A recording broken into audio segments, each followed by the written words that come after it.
আমি নাট্যকেন্দ্রে যখন ঢুকি তখন আসলে আমার তো ইচ্ছা যে থিয়েটার করবো, কিভাবে করবো এটা আমি জানি না।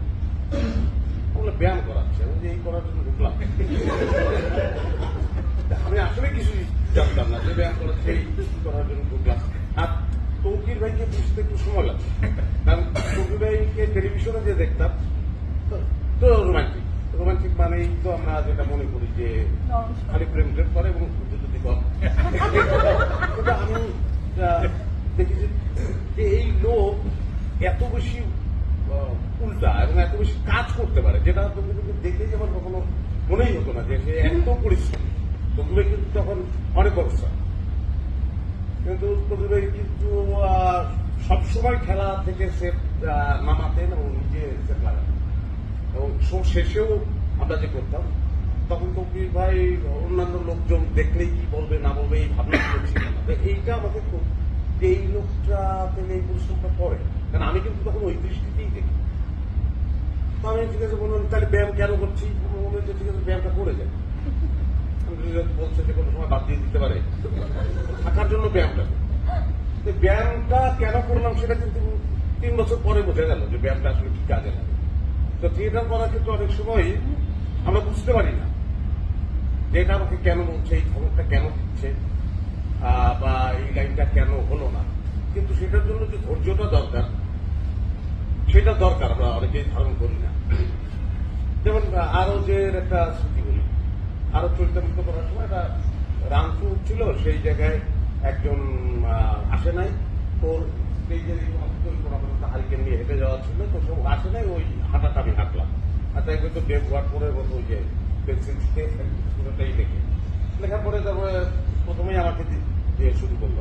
ওটা আমার কাজ ছিল না, তারপর ওই কাজটা আমি করে দিলাম। তাই গালাগালি শুরু করলেন এবং সে ইংরেজিতে সব। আমি আমার খুব খারাপ হচ্ছে যে এই কাজটা আমি করলাম। পরে আমি বুঝলাম যে আমার আসলে ভুলটা কোন জায়গায় ছিল, যে আমি কাজটা দায় সারা করতে করলাম, আমি ক্যারেক্টারটা নিয়ে ওই আমার হাঁটাটা ছিল না, ব্যবসায়ী কথা। তারপরে যখন ওই ব্রেকের সময় একজন এসে আসলে থিয়েটারটা কিভাবে করতে হয় সেটাই আমি বলতে চাই, এখানে যারা অনেকে নতুন বা আমার চেয়ে যারা ওই ব্রেকের সময় একজন বললো যে মন খারাপ করবেন না, তারিখ হয়তো আপনি আপনার অনেক পছন্দ করেন, অনেক ভালোবাসেন, মেজাজ খারাপ হয়েছে, গালাগালি করছি। আমি এটা নিয়ে চিন্তিত না, কিন্তু তারিখ হইতে নিয়েছি কেন। আমি যে দেখো সে সবগুলি গান ইংলিশেগুলো একটাও বাংলা দিতে পারবে না, এটা নিয়ে চিন্তিত, তুমি আমার নিয়ে চিন্তিত হয়ে গেছে। আমি কিন্তু ওই গালাগালি এইভাবে হজম করলাম। তা আমার কাছে মনে হয় যে থিয়েটার আমি যেভাবে বললাম আমার কাছে মনে হয় যে এইভাবে করা যায়। আর প্রথম থেকে আমার যেটা হতো যে আমার সঙ্গের যারা সবাই তো সিনিয়র, যাই বড় সবাই বড়, কিন্তু আবার একই ব্যাচ, একটা ডিলেমার মধ্যে আছে। মানে কি আপনি বলবো আবার রতন সাহায্যে আমি একটু আলাদা সিএফ থেকে সিএফ পাও নাকি রতন সাহা ঢুকাবো না কেমন এক সেন্টেন্স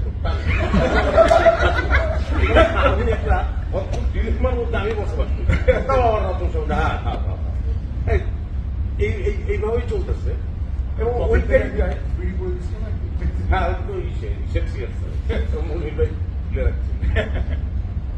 একবার হলো যে আমি তখন কিন্তু খুব ক্রেজি যে মানে সবাই বলে এই বছর এটা করো, এই চাটা দাও, এটা করো, সবাই করবে। আমার মাঝে মাঝে মনে হয় যে আজকে একই আমার এটা বলতেছে, আমার মনে হয় যে কি করবে বয়স টয়স বলি। আর আমার আগের ছবি দেখলে বোঝাই যায় যে এটাই বলার কথা।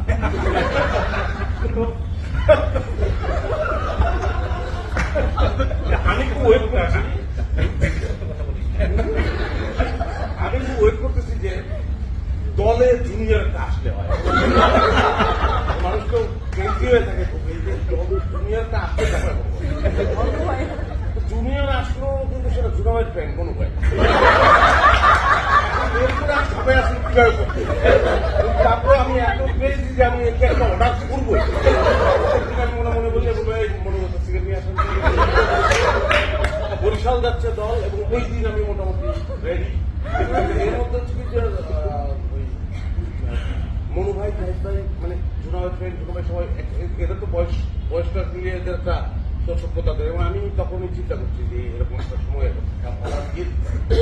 আমি আমার জায়গাটা পাচ্ছি না। আমি জাস্ট ওখানে গেলাম, সিগারেট নাই সিগারেট সব যত নিয়ে আসো, সে উল্টা অর্ডারটা দিয়েছিল চলে গেলাম স্ক্রিপ্ট নিয়ে আসছি।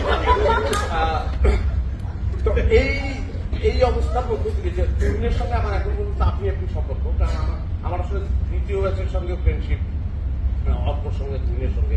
তুহিন এখনো বলে যে প্রথম দিকে আমি খুব মানে তুহিনের খুব ই করতে চাইতাম, সিনিয়রিটিটা বলানোর চেষ্টাটা আমার থাকতো, সিনিয়রিটিটা যে কারণে আমি এখন আপনি বলি সেও আমাকে আপনি বলেন।